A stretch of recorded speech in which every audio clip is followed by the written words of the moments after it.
It's April 9th here in Seoul, and I'm Kim Dami. We begin with these stories making the headlines at this hour, starting with Wednesday's upcoming elections. We're just a day away from South Korea's 22nd general elections. Last-minute election campaigning is in a full push nationwide. 2 out of 5 households here in the country are one-person households, with those in their 60s making up the largest portion. A rapidly aging society and a decline in marriages are behind the phenomenon. A total solar eclipse darkened the United States for the first time in 7 years on Monday. The next total solar eclipse in the country won't be until 2044. There's just 1 day left before Koreans go to the polls to decide on a new 300-member National Assembly. Now, the focus is on which party will secure the majority of the seats, as power in the National Assembly varies depending on the number of seats won. Our political correspondent Arirang leads us this morning. After about 2 weeks of competitive election campaigns, all that remains is the people's choice. The April election comes almost 2 years after conservative President Yoon Suk-yeol's victory in the 2022 presidential election, where he narrowly defeated Democratic Party's candidate Lee Jae-myung by a margin of 0.73%, the smallest margin in South Korean history. For this year's election, the number of seats for elected lawmakers has increased to 254 from 253, with 1 seat taken from the proportional representation bloc, which dropped to 46 from 47, keeping the total number of lawmakers at the National Assembly at 300. Winning at least 150 of the 300 seats grants the party the power to pass budget bills and various laws. Any party that secures 3/5 or more of the National Assembly members, meaning 180 seats or more, will have strong legislative power, including the ability to fast-track bills.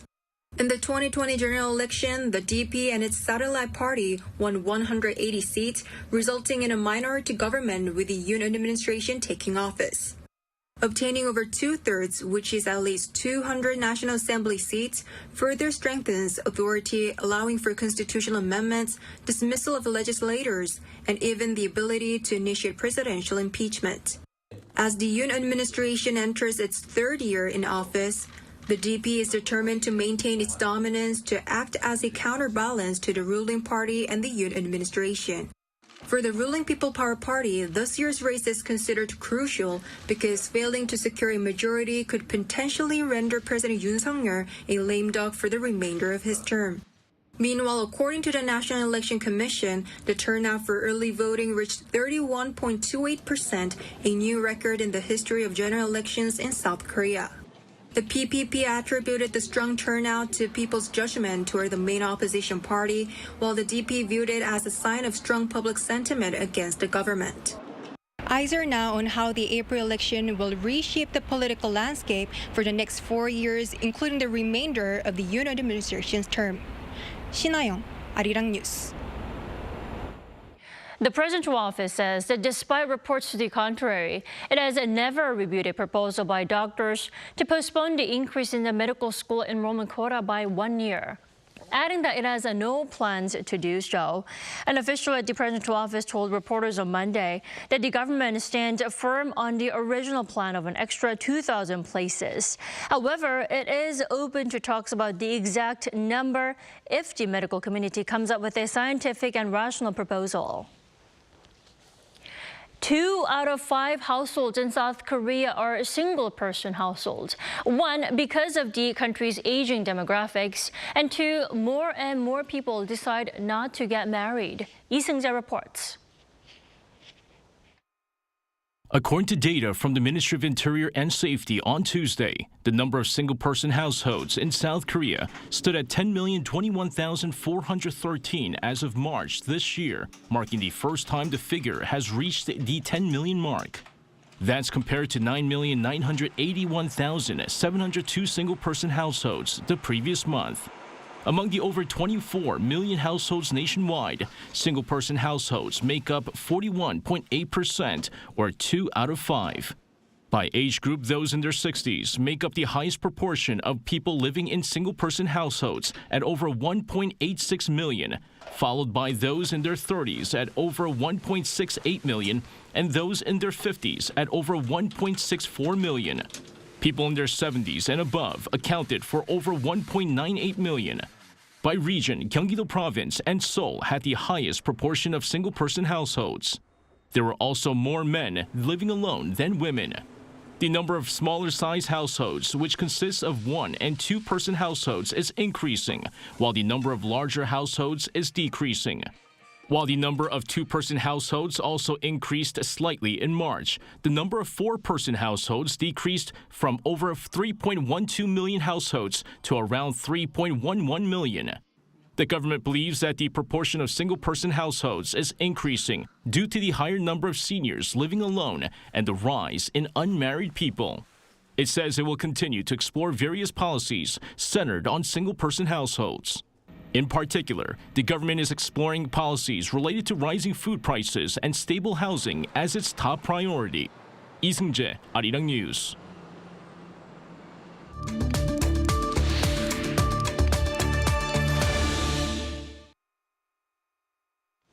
South Korea's second homegrown spy satellite successfully made it into the orbit from Kennedy Space Center in Florida on Sunday local time. Now, what does that mean for the situation here on the Korean Peninsula? We're joined by Professor Park Won-kwon for the answer. Welcome back, Professor Park. Thank you for having me. Thanks for joining us. What makes the second spy satellite different from the one launched last December? What significance does the second one carry? Well, the second military satellite, they do have a so-called SAR, S-A-R radar, or we call it as SAR satellite. SAR stands for Synthetic Aperture Radar, and it captured the data using the microwaves, and they are capable of collecting the data regardless of weather conditions. I can say that it's like weatherproof, the surveillance system. And it can penetrate through the clouds, smoke, and even haze to create high-resolution images of the Earth's surface. The first one we successfully launched, they did not have this SAR radar. Instead, they have a EO. EO stands for electro-optical sensors or infrared sensors. Of course, it's a very it can deliver the very detailed image of the Earth's surface. But problem is that this EO-IR sensors has strongly influenced by weather condition. So combined of these two satellite systems, South Korea, we do have a far enhanced its surveillance capability. Right, and then it's not just one or two, but a total of 5 that the South Korean military is trying to launch by the year 2025. Now, the 5 are expected to offer regular coverage of certain targets at about 2-hour intervals. Do explain what this means, please. Yes, South Korea, our military and government has pursued so-called 4-5 project, and this stands for the 1 SAR satellite plus the 4 EO-IR radar satellite. So this third satellite will be launched this November this year, and 4th and 5th satellite will be launched next year. Then South Korea will evaluate the constellation effect. But overall, you just mentioned that 2-hour intervals is very important. This satellite will be positioned in such a way that every 2 hours, one of them will be over the target area. And this is a very significant capability because it ensures that the area is being watched frequently and allowing for near real-time intelligence. It reduces the chance of missing any important activities. So it has, of course, strategic implications. South Korea can keep a close eye on the potential security threat or areas of interest. Of course, we are talking about North Korea. Right, that leads to my next question. Will the 5 spy satellites be enough to monitor the North and prevent provocations coming from the North? I mean, how many should there be? Well, so no way to have a perfectly counter the North Korean provocation. I mean, we couldn't say that how many, but the 5 and the South Korea government also have planned to launch the ultra small satellite and will greatly enhance South Korea capability. On top of that, you see, South Korea, we do have the joint military system with the United States, and lately we have a very closely cooperate with Japan too. So in other words, with Japan, South Korea, and United States have a collaborate with each other to counter the North Korean provocation. And United States, that has the most advanced technology. At the same time, they do have a capability to surveil all over the world. Of course, it includes North Korea too. And I just mentioned that South Korea, we do have the additional plan to launch the 40 more ultra-small spy satellite. And among them, 36 are SIR satellite and 4 EOIR radar satellites. And then it can cover the wide range of the peninsula. And at the same time, these the big satellites can have a more detailed image and detailed surveillance to South Korea. And in that sense, we can see the most important target of North Korea, that is mobile launcher, so-called TEL. And even we can see Kim Jong-un's special train, and even can see the weapons hide in the woods. And it can enhance South Korea's so-called kill chain. We have this strategy of kill chain. Kill chain refers to preemptive missile strike readiness. At the same time, if North Korea launched any kind of missiles, we, South Korea, do have a very enhanced capability to precise strike of the missiles and the target. So the more satellites, the better. It's highly likely that North Korea is speeding up to launch its own second spy satellite in the coming weeks, isn't it? Maybe in time for April 15th? What do you think? Well, Kim Jong-un announced to launch 3 more spy satellites this year. So I think there are at least 2 important reasons, the decision-making point of launch of the satellite by the North. First, definitely North Korea needed to have a technological readiness and should not be failed. And second, it's about the weather, because satellite launch is strongly influenced by the weather. Then maybe think about the important political days for launching the satellite. This April, North Korea had 2 major holidays. One is the April 15th, so-called Kim Il-sung's birthday. And then the April 25th is the founding anniversary of the North Korean People's Revolutionary Army. So if they are simply ready and they have chance to matching this date for their launching. Right, so it looks like the launch time more depends on the regime's confidence in its technology. Yes, exactly. All right, Professor Bach, thank you as always for your insight. You have a great day. Thank you.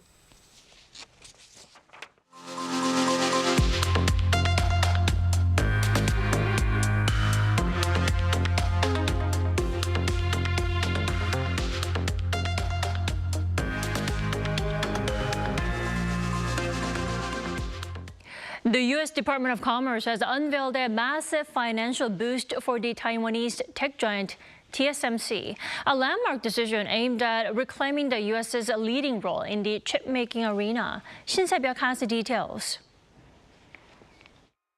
The U.S. Department of Commerce announced on Monday a significant subsidy of $6.6 billion to support the Taiwanese chipmaker TSMC. This move aligns with the 2022 CHIPS Act, a flagship policy of U.S. President Joe Biden, aimed at reshoring semiconductor supply chains to the U.S. after a decades-long shift to Asia. The latest announcement exceeds initial estimates by more than 30% from an expected $5 billion. In addition, the initiative includes up to $5 billion in low-interest government loans, bringing the total support to $11.6 billion. Monday's announcement came as TSMC outlined plans to increase its investment in the U.S. from $25 billion to $65 billion and to establish a 3rd factory in Phoenix, Arizona by 2030. This expansion represents the largest foreign direct investment in U.S. history, highlighting TSMC's commitment to growing its U.S. operations. The Commerce Department expects TSMC's U.S. investment to create a significant economic impact by generating about 6,000 manufacturing jobs and 20,000 construction jobs. President Biden, in a statement on Monday, underscored the critical need for this initiative, noting Washington's vulnerability due to its inability to manufacture the most sophisticated semiconductors. He also emphasized that the CHIPS Act positions the U.S. to account for approximately 20% of global production of cutting-edge chips by 2030. Last month, the U.S. government unveiled a nearly $20 billion support package for the American chipmaker Intel. Attention now shifts to Samsung Electronics, with expectations over an announcement related to a subsidy for the South Korean chipmaker next week. 신세벽, Arirang News. 11 South Korean citizens have been evacuated from Haiti via helicopter due to worsening security in the Caribbean nation. According to a source of Foreign Ministry on Monday, the South Koreans were airlifted to the neighboring Dominican Republic, but did not add further details of the evacuation, citing the safety of other South Koreans there. Last month, the South Korean government evacuated 2 citizens from the country due to rising gang violence. The island nation has seen a rise in violence and poverty since the assassination of then-President Jovenel Moise in 2021. Currently, around 60 South Koreans are believed to be in Haiti. The Korean wave, also known as Hallyu, is reaching every corner of the world. One of the world's largest art museums is holding an exhibition entirely dedicated to the history and evolution of Hallyu. Our culture correspondent Song Yoo-jin has this report. Hallyu, or the Korean wave, is making a splash in America like never before. The Museum of Fine Arts Boston is hosting the U.S. debut of the exhibition Hallyu, the Korean wave, back after its first run at London's Victoria and Albert Museum in 2022. Hallyu really, this moment, is a global phenomena. The influence it has on different regions around the world, on different generations of people, it's just really amazing. We have a very significant Korean art already, but it's mostly of the art before the 1900s. I think it's very important to show that, creativity, energy, and innovation. MFA's Hallyu, the Korean wave, showcases around 250 costumes, props, photos, videos, and artworks on Korean popular culture. The first section, From Rubble to Smartphones, delves into Korea's history over the past century through photos, videos, posters, and archival materials. We think it's very important for people to understand Korea's recent history and how Hallyu really came out of there. And this is an incredible story about resilience and innovation. Next, visitors explore the present K-culture with outfits worn by K-pop groups aespa and 80s. There are the iconic pink and green suits from the Netflix hit Squid Game and a recreation of the bathroom set from the Oscar-winning film Parasite. Wrapping up the experience is a dance challenge, inviting visitors to try K-pop's synchronized moves. But what distinguishes MFA's Hallyu, the Korean wave, is its blend of past and present. Korean-American artist Julia Kwon's work showcasing patchwork textiles resembling bojagi, a traditional Korean object wrapping cloth, is an example. My textile work that draws attention to the rise of anti-Asian hate during the COVID-19 pandemic is currently on display in Hallyu. I integrate patterns from contemporary socio-political events into the bojagi design to question people's preconceptions on authenticity and otherness. My work considers what it means to form an Asian feminine identity today within the context of globalism, cultural hybridity, intersectionality. Hallyu, the Korean wave, runs until July 28th at the MFA's Anne and Graham Gunn Gallery before heading to the Asian Art Museum in San Francisco. Song Yoo-jin, Arirang News.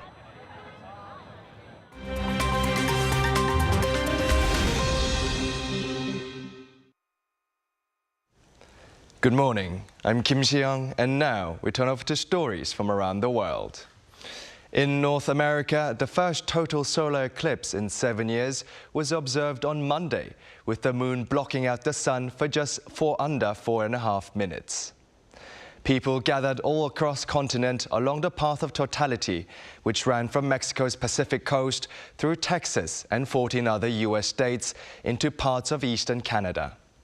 Some 31 million people live along the path of totality, and federal officials said that around 5 million people travel to see the eclipse. The last total solar eclipse in North America was in 2017, which lasted about 2 minutes and 42 seconds. According to NASA, total eclipses can last from 10 seconds up to 7.5 minutes. The next total solar eclipse in the mainland US will be in 2044, while an earlier total eclipse in 2026 can be seen in Greenland, Iceland, Spain, Russia and Portugal. U.S. Treasury Secretary Janet Yellen warned China on Monday that Washington will not have Chinese imports decimating American industries. Wrapping up 4 days of meetings in Beijing, Yellen said in a news conference on Monday that U.S. President Joe Biden is determined to avoid a repeat of the China shock of the early 2000s, where a flood of cheaper Chinese imports destroyed some 2 million American manufacturing jobs. Yellen, since arriving in China the previous week, pressed the U.S. perspective that Chinese industries fueled by government support are producing excessively and straining global markets.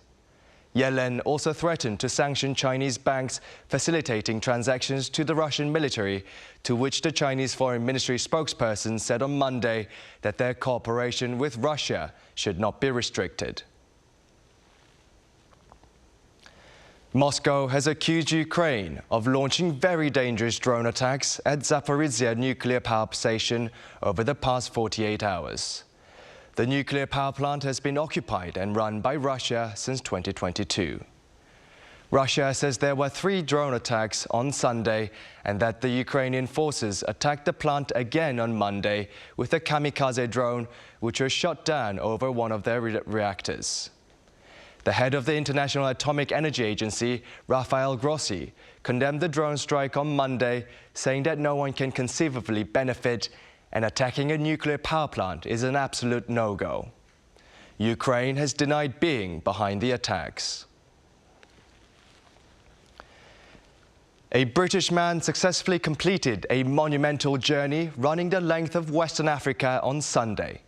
27-year-old Russ Cook began his extreme run last April from Cape Agulhas in South Africa and ran over 16,000 kilometers through 16 countries to finish in Ras Angela in Tunisia. Cook, who is the first person to run the length of the entire African continent, took 352 days to complete the run. Although Cook was faced with challenges including a kidnapping and armed robbery, as well as hurdles with visas, he persevered in his mission to raise funds for charity. Cook received over $880,000 in donations.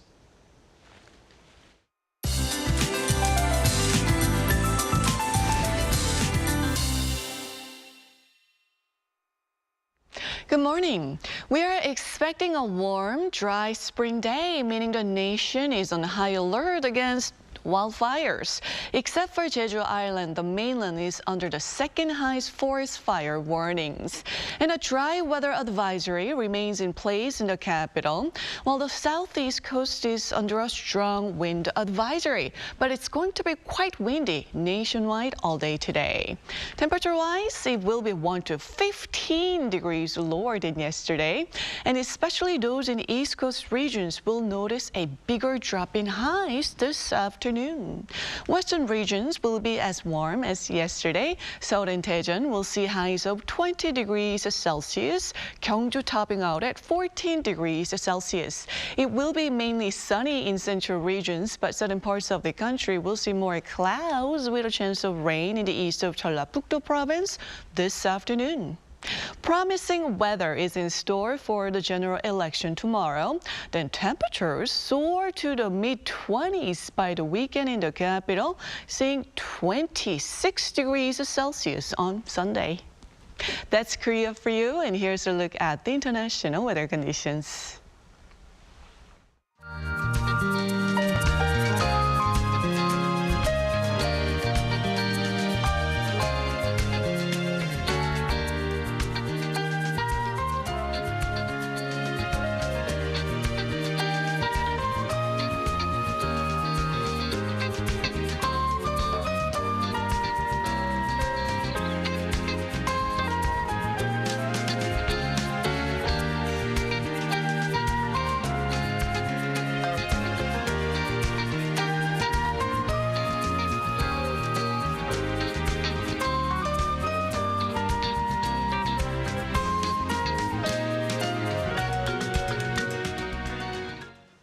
We thank you for watching New Day at Arirang. We'll be back on Thursday at the same time, 9 a.m. Korea time.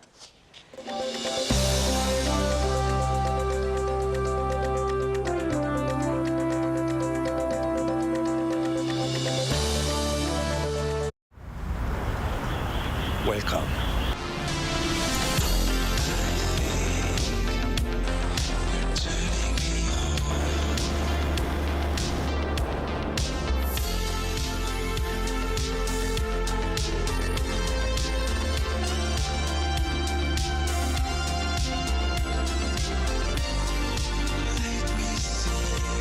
(24시간) 불이 꺼지지 않는 나라 감당할 수 있겠니? 한국에 오면 먹어야죠.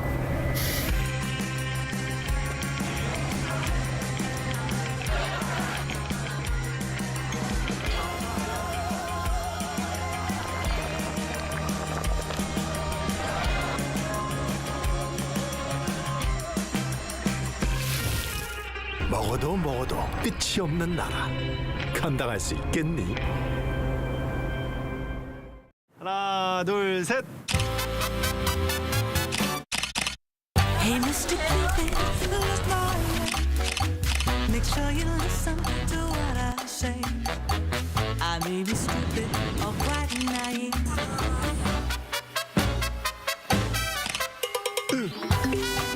끝없이 쏟아지는 포토스팟. 휴대폰 한 대로 감당할 수 있겠니? Arrow straight through my heart.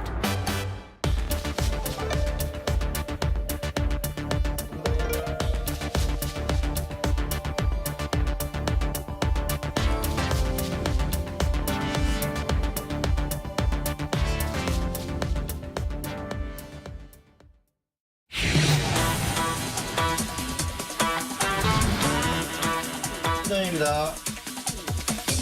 한국 스탠바이. 한국 스타트.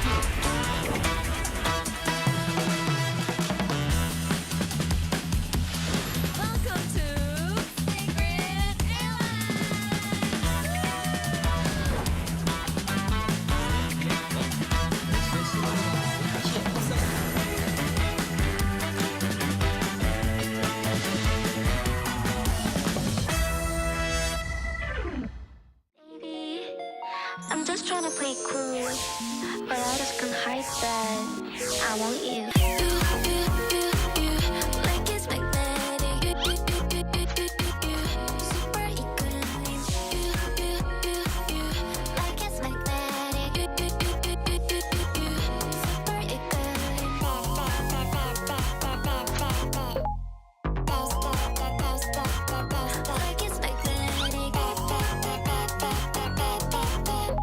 Like it's magnetic.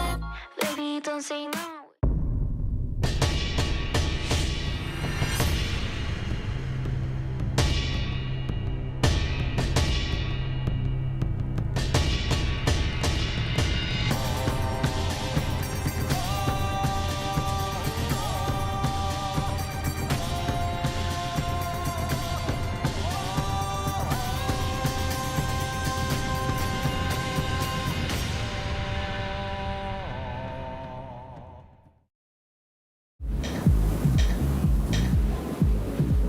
Welcome.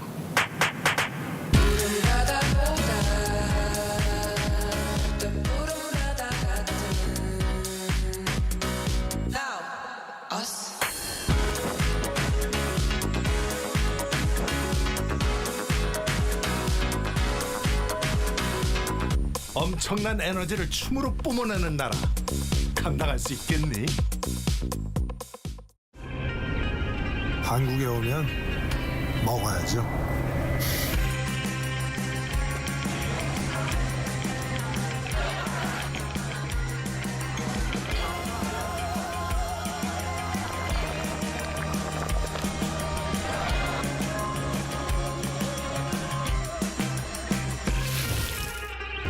먹어도 끝이 없는 나라 감당할 수 있겠니? 웰컴.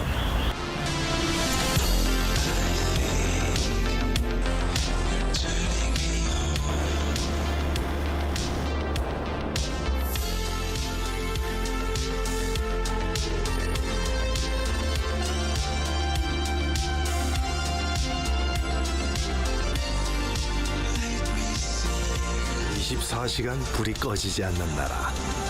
감당할 수 있겠니?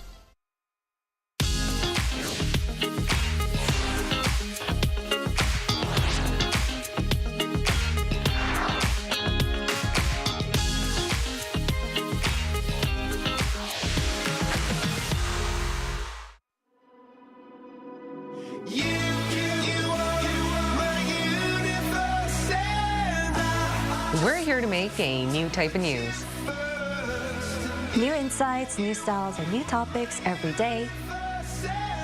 We are News Generation. Making news just for you. It's April 9th here in Seoul. I'm Shin Yeun, and you're watching News Generation. Joining me in the studio is Choi Ji-hee. Good morning. Good morning. And Im Sang-yeong. Happy Tuesday. Happy Tuesday. Now, both are here to speak on behalf of people in their 20s and 30s. As usual, let's start with our news feed, which covers different hashtags and news items that have been trending on social media over the past 24 hours. A Samulnori team appeared at English Premier League team Tottenham Hotspur's home stadium on Monday. Samulnori is a genre of Korean traditional percussion music. Samul refers to the four traditional instruments used, changgul, kong, and drums. The performance seemed to be an event prepared by the club to celebrate Sonny's 400 games at Tottenham since 2015. Son also scored a total of 160 goals for the club. A video of Kim Hae-bom reading a handwritten letter to her late father, Kim Tae-seok, who was killed in the sinking of the Cheonan warship, has gotten over 10 million views. The video was recorded in light of the 9th West Sea Guard Day held at the Navy's 2nd Fleet Command in Pyeongtaek, Gyeonggi-do Province last month. There, Kim Hae-bom, in a teary voice, tells her late father how she recently got into college and thought about him at her high school graduation. She also noted how she feels as if her father is sending her a message through the blossoming flowers in spring. Back in March 26th of 2010, a North Korean submersible torpedoed a South Korean warship, Cheonan, killing 46 out of 104 people on board. This included Kim Tae-seok, who was aged 37 at the time. And here in Korea, a popular phrase that reflects most people's coffee preferences is 얼주가. It refers to drinking iced Americano even though the weather is freezing cold out. While iced Americano is usually the most popular steady seller among Korean customers, local franchises found that foreign tourists looked for coffee drinks including milk such as cappuccinos, caramel macchiatos, or cafe mochas. One franchise also analyzed how 9 out of 10 foreign customers who ordered Americanos also asked for milk on the side.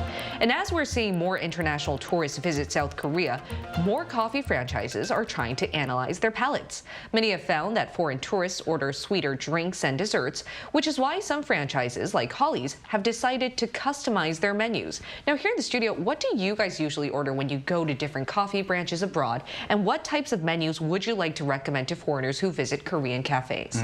You got me because I drank ice cold Americano on my way to Arirang this morning. Really? Okay. So when I tend to visit other countries, I try to follow what Romans do. I recently visited Thailand and I drank the watermelon juice, which is a really popular drink in the country. 땡목반.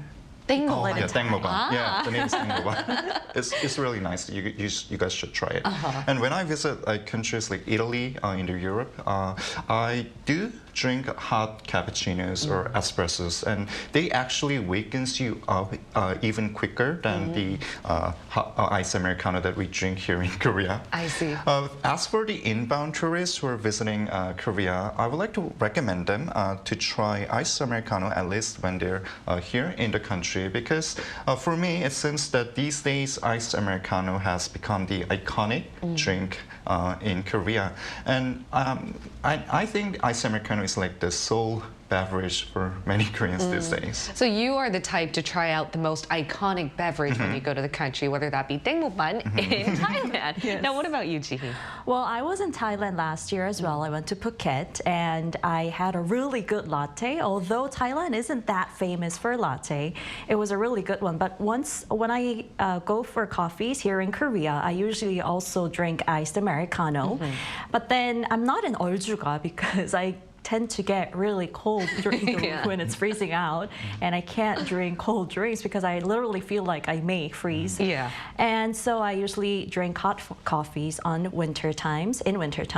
However, if I were to recommend foreigners what to drink when they come to Korea, I would say I'd recommend iced Americano as well as some of those drip coffees. They have hand drip coffees, not in the franchises, but try visiting those cafes cafes where they actually roast the coffee beans themselves because they taste different. And as for iced Americano, not so much because of the taste, but because, like Sang-hyuk said, it's iconic here in Korea. Everybody drinks it. So to try the culture out, I would recommend that. And if I may add on, I would like for you guys to go to different regions, not only just in Seoul, but if you go to Jeju-do, there's actually customized menus based on their local products. For instance, Jeju is really known for their matcha or their suk, which is green work. And if you try them out, they add it all to their coffee and beverages, so you can really try the local taste there and really widen your experience.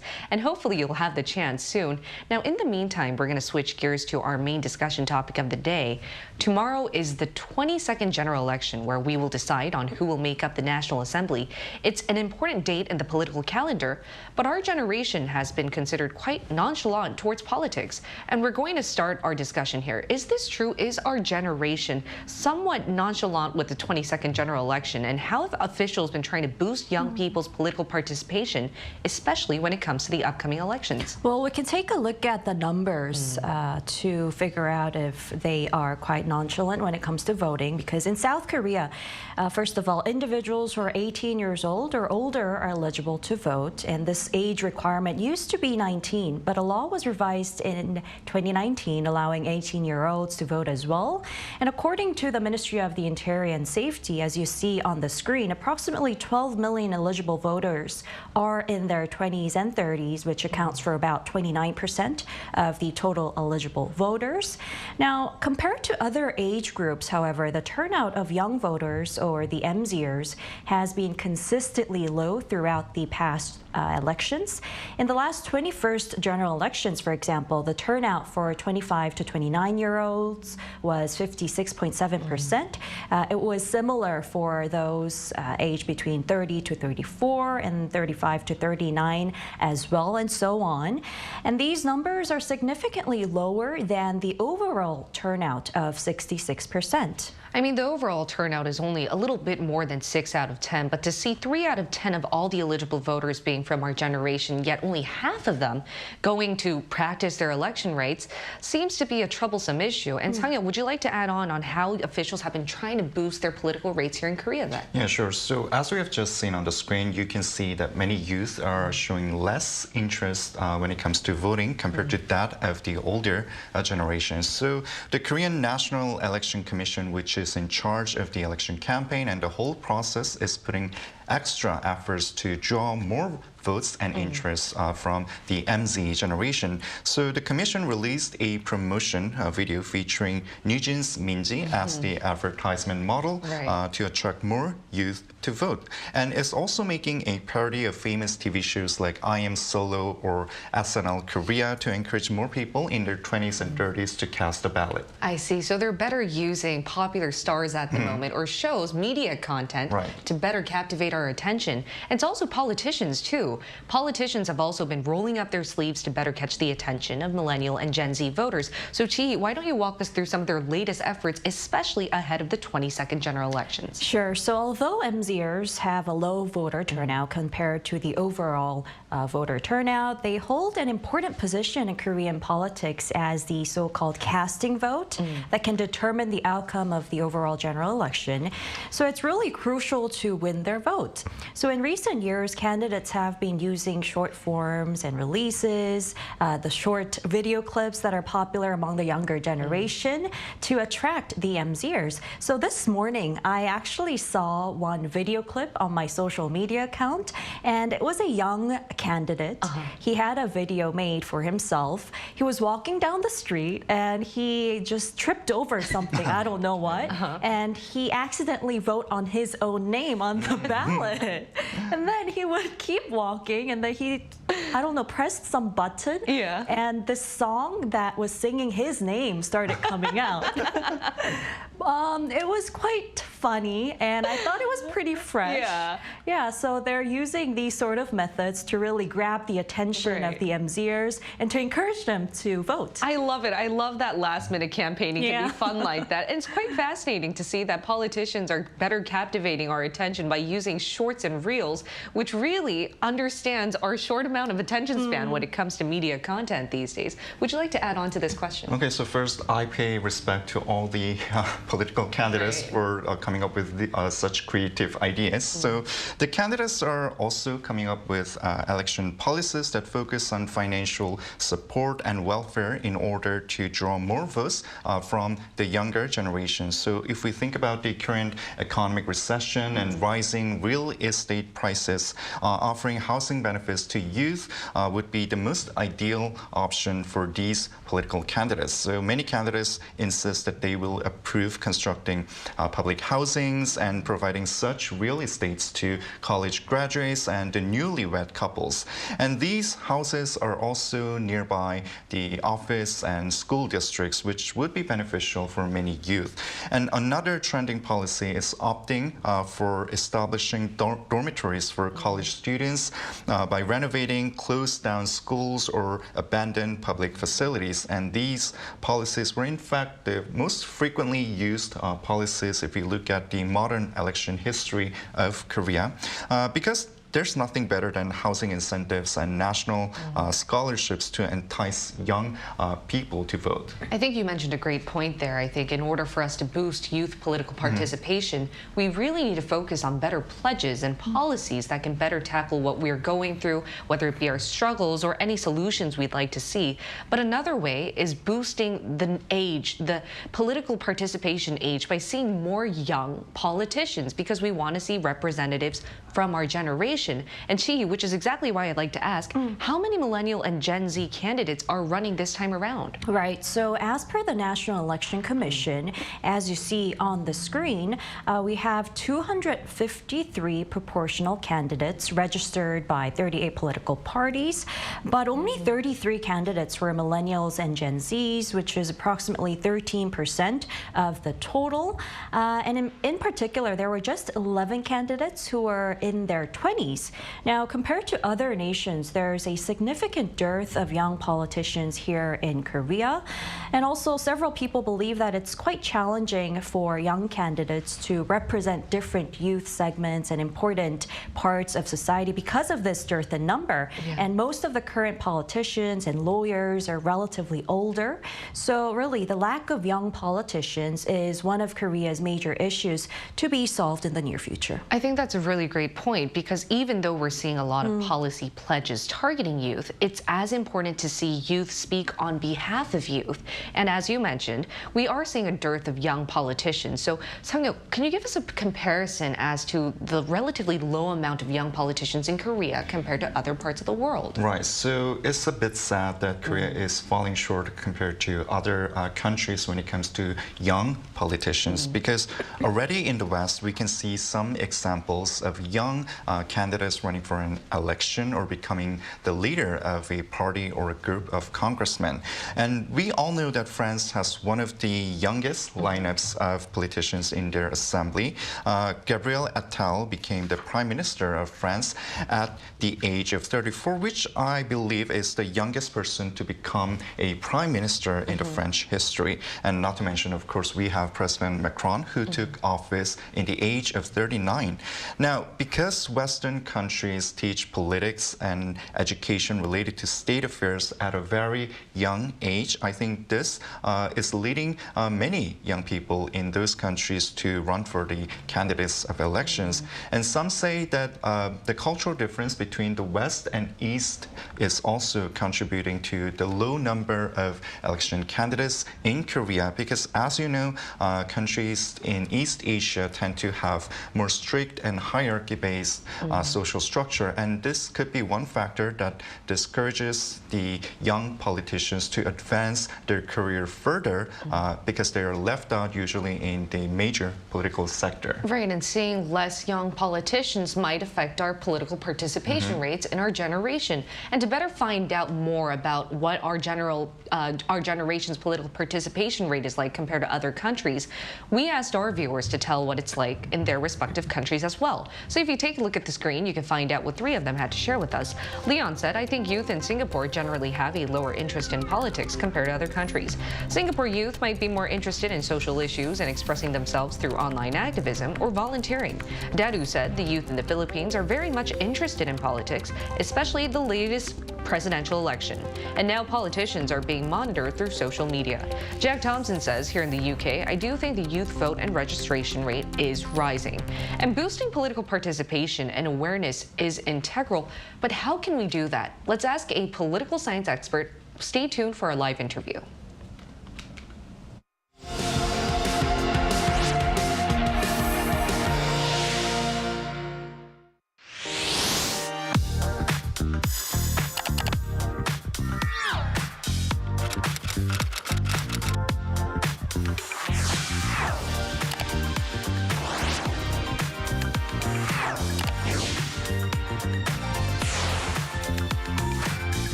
We're now going to turn to Professor James C. Schaaf from Keimyung University. Welcome, Professor.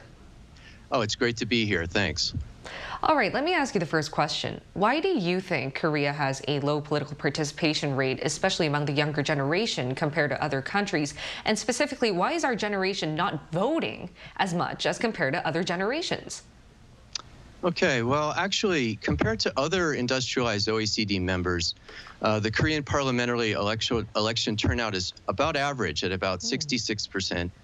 And the presidential election turnout was second highest at 77%, which isn't that bad, actually. So in terms of younger voters, across countries, the young typically vote at a much lower level than the older generations, about 16% below.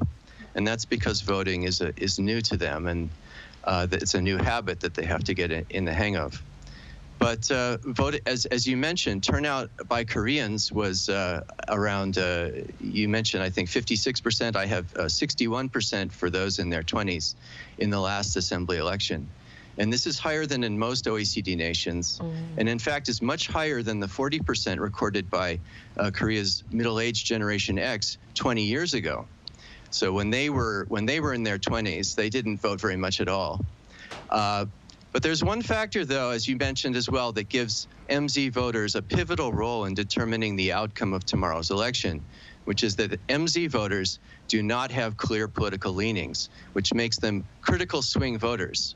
So in contrast, Korea's oldest generation came of age during conditions of scarcity and tends to lean conservative. And middle-aged Koreans matured during a prosperous era facilitating progressive politics. But the MZ generation has not had to struggle for freedom or for survival and lacks strong ideological inclinations. So most of the undecided in this election are MZ generation voters. But these voters are not tuned out or disillusioned. In fact, they're more committed to other issues like human rights, justice, and the environment. I see. Well, other than the voters, though, compared to other countries, we also have a smaller number of young politicians. Now, why do you think this is the case? Yeah, that's true. The average age of assemblymen today is 56 years old. And back in the 1980s, it was in the 40s. But we should keep in mind that Korean society is a lot older now, too. So the average age of Koreans today is 46. In the 80s, it was 23. So it's natural that an older society is going to have older politicians. But still, the Korean parties want to attract these young voters. And one way, of course, is to increase the number of MZ politicians. And the problem, though, is that there are vested interests that dominate both major parties. And the candidate nomination process, for instance, is not open to new voices as it should be. And primary elections are not held in every electoral district, for instance, as they should be. Okay, that's very interesting perspective, Professor. Then how can we boost political awareness and participation from our generation, from your idea? Okay, well, I think both parties need to bring in new voices, and so they need to install open and fair and transparent candidate nomination processes. And they should also take specific measures that target the youth. like abolishing age requirements for party membership or introducing youth politician quotas. Some other countries do that. Or establishing youth wings to the party to nurture new talent. That's common in Europe. And setting aside campaign funds for youth candidates as well. And also, I think it would be helpful to reform these campaign rules to allow for more debates that focus on policy, other than the kind of sound trucks that we see with the dancing, cheering squads. I don't think that attracts many young voters. And lastly, Professor, tomorrow is the 22nd general election, and though compared to other OECD countries, we might have a higher turnout rate when it comes to casting ballots, I do think that there's still a majority of Gen Z or millennials who don't really realize how important their vote could be.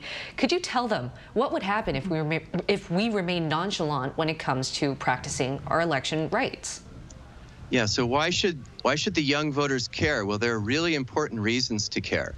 I mean, young MZ voters have serious economic concerns, like soaring housing costs, higher youth unemployment rates. And these things make it a lot harder to start a family. Both major parties, as was mentioned earlier they're courting the youth votes with specific policy proposals, like the special bank accounts, the youth housing, the discounts on university tuition and transportation, and even basic income for children. But young voters need to judge the credibility of these campaign promises.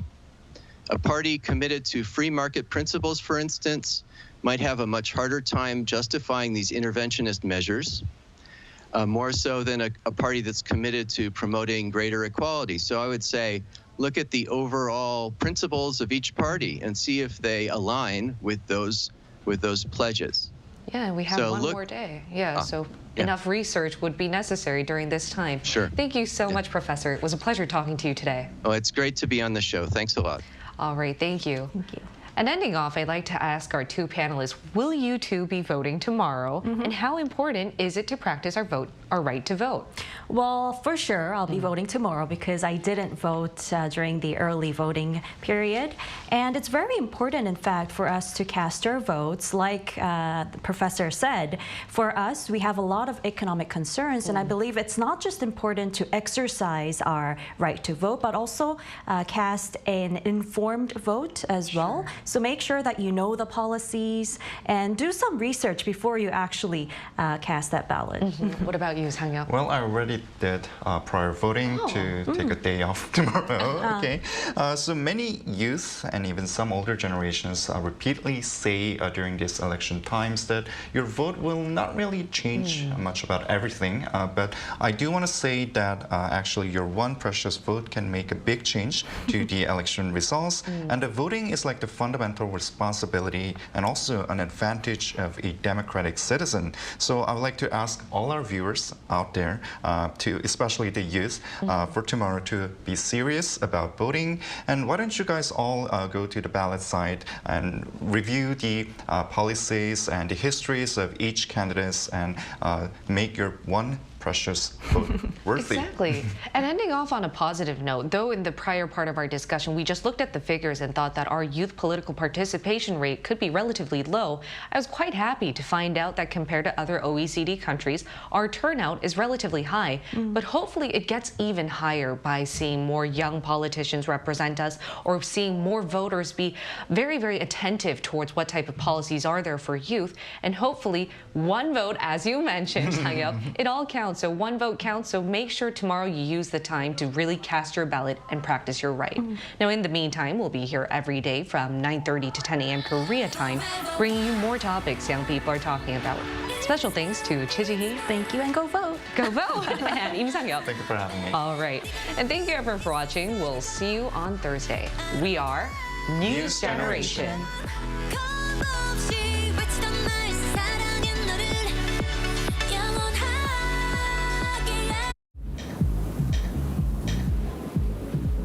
Welcome.